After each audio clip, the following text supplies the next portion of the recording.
बिस्मिल्लाहिर्रहमानिर्रहीम। अस्सलाम वालेकुम। मेरा नाम है दानिश अली और आप मेरे साथ उर्दू ज़बान को पढ़ना और लिखना सीख रहे हैं। अभी तक हमने उर्दू हरूफ तहजी के पहले 10 हरूफ को पढ़ना और लिखना सीखा और उनसे बनने वाले नए लफ्ज़ों को सीखा।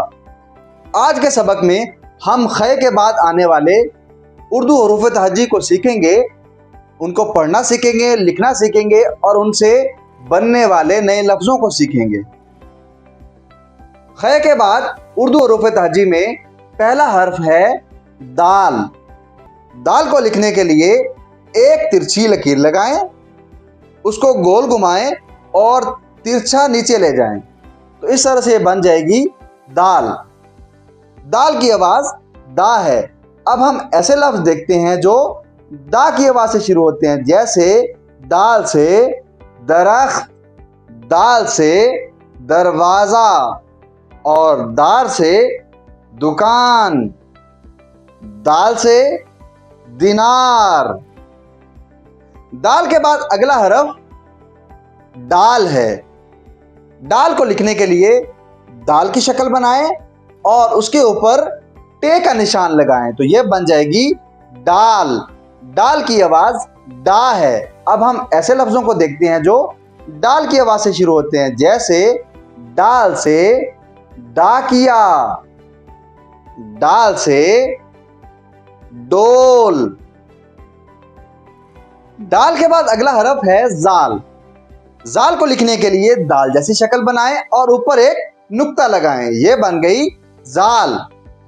जाल की आवाज़ जा है। अब हम ऐसे लफ्ज़ों को देखते हैं जो जाल की आवाज़ से शुरू होते हैं, जैसे जाल से ज़ख़ीरा, जाल से जायका और जाल से जर्रा।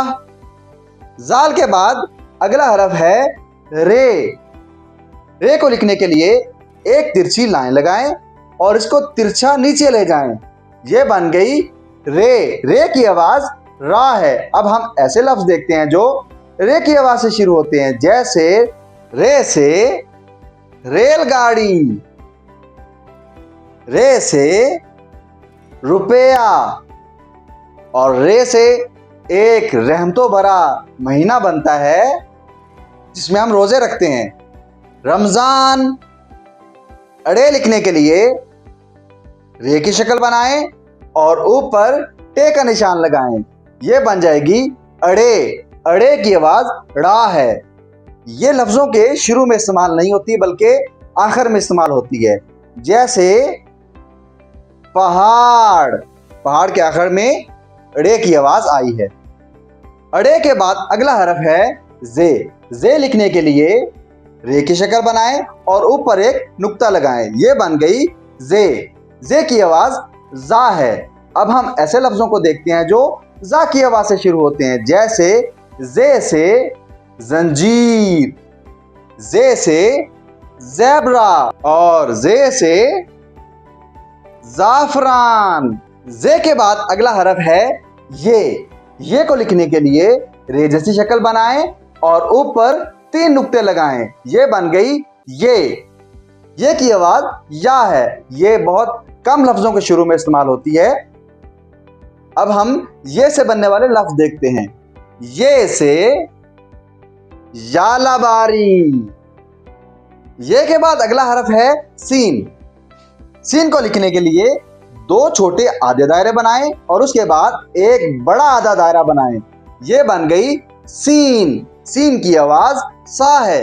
अब हम ऐसे लफ्ज़ों को देखते हैं जो सीन की आवाज़ से शुरू होते हैं, जैसे सीन से समंदर, सीन से सांप। सीन के बाद अगला हरफ है शीन। शीन को लिखने के लिए हू बहू सीन जैसी शक्ल बनाएं और ऊपर 3 नुक्ते लगाएं, यह बन गई शीन। शीन की आवाज़ शा है। अब हम ऐसे लफ्ज़ देखते हैं जो शा की आवाज़ से शुरू होते हैं, जैसे शीन से शेर, शीन से शहर और शीन से शीशा। शीन के बाद अगला हरफ है स्वाद। स्वाद को लिखने के लिए एक तकोनी दायरा बनाएं और उसके साथ एक बड़ा आधा दायरा बनाएं। यह बन गया सौद। सौद की आवाज सौ है। अब हम ऐसे लफ्जों को देखते हैं जो सौ की आवाज से शुरू होते हैं, जैसे सौद से संदूक, सौद से सहरा और सौद से सेहत। सौद के बाद अगला हरफ है ज़ौद। ज़ौद को लिखने के लिए सौद जैसी शक्ल बनाएं और ऊपर एक नुक्ता लगाएं। यह बन गई ज़ौद। ज़ौद की आवाज ज़ौ है।